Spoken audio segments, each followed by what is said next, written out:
Welcome, brothers and sisters. My name is Eros and I am the Dollmaker. Today we will dive deeper in the meaning of the festivity of Lughnasadh. So, of course, I am taking for granted that you have watched the previous episode of this series. Now, to get deeper in the meaning of Lughnasadh, we want to look back at the figure of the mighty Lugh as an unbeaten warrior, serving his people in their spiritual and material needs, fighting for them, and in some sagas even returning to the earth to make her fertile, destined to always be remembered as a god. This reminds us how a true leader behaves, a servant to his people, but a master of his desire. So, as leaders of our own life, we should act in the best interest of our loved ones. The image of the bread sharing, but always with our true, deepest desire in mind, clear in mind. So, developing our skills to achieve success. We want to keep our weapons sharp and ready, figuratively, of course, training our magical and practical techniques to be as effective as they can be through our experience, of course. But speaking of magical weapons, this is the perfect time to forge your implements.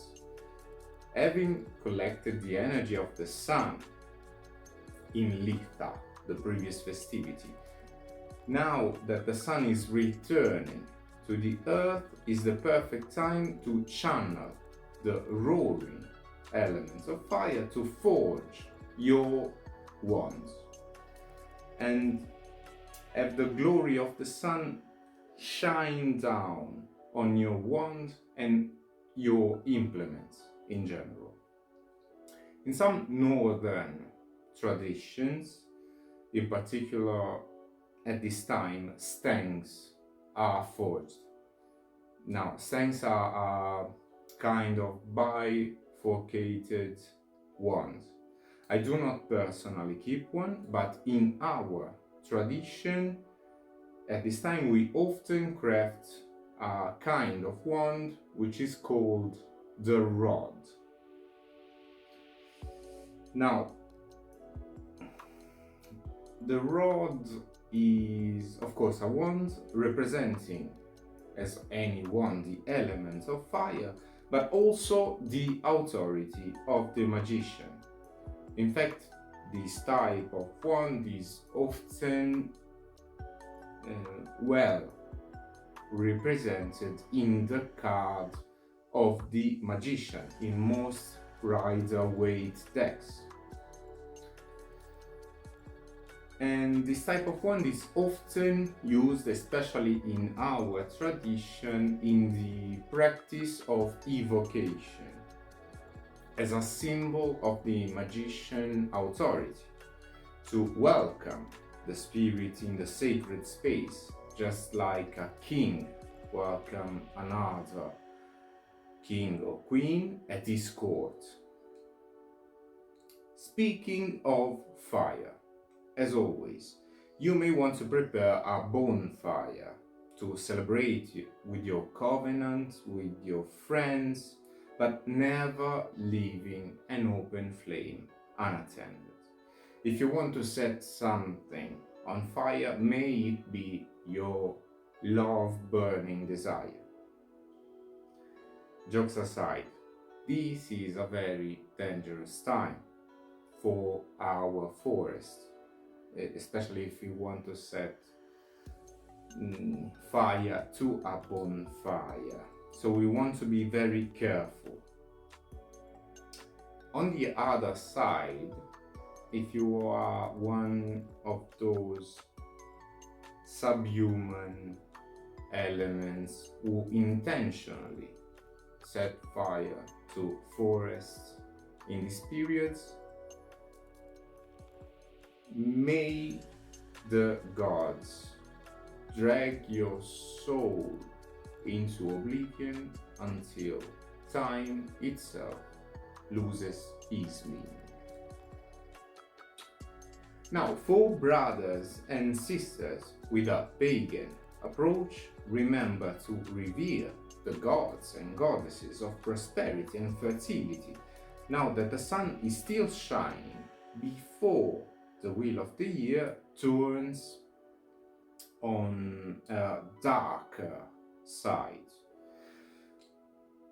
Be thankful for the help you received and ask for protection in darker times. For the brothers and sisters with a more hermetic approach, remember to do periodical maintenance of all of your magical weapons, your implements, if you prefer, physical and spiritual. Work in advance to be prepared for darker times to come. Then, for Christian brothers and sisters, cultivate your relations in your community. Remember to be compassionate.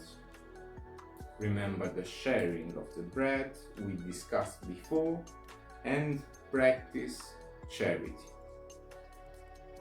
Then, for brothers and sisters of the silver iris, remember the wheel of the year is turning. Great analogy for many of our teachings. In this time of transition, focus on balance as the card of adjustment suggests. When times of change are close, embrace what's coming toward you, preparing in advance. Maintain your techniques sharp.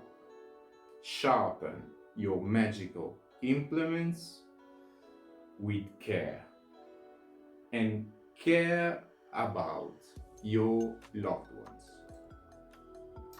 For the members of the Crimson Claw, nights are turning longer. The apex of your dark blessing is coming.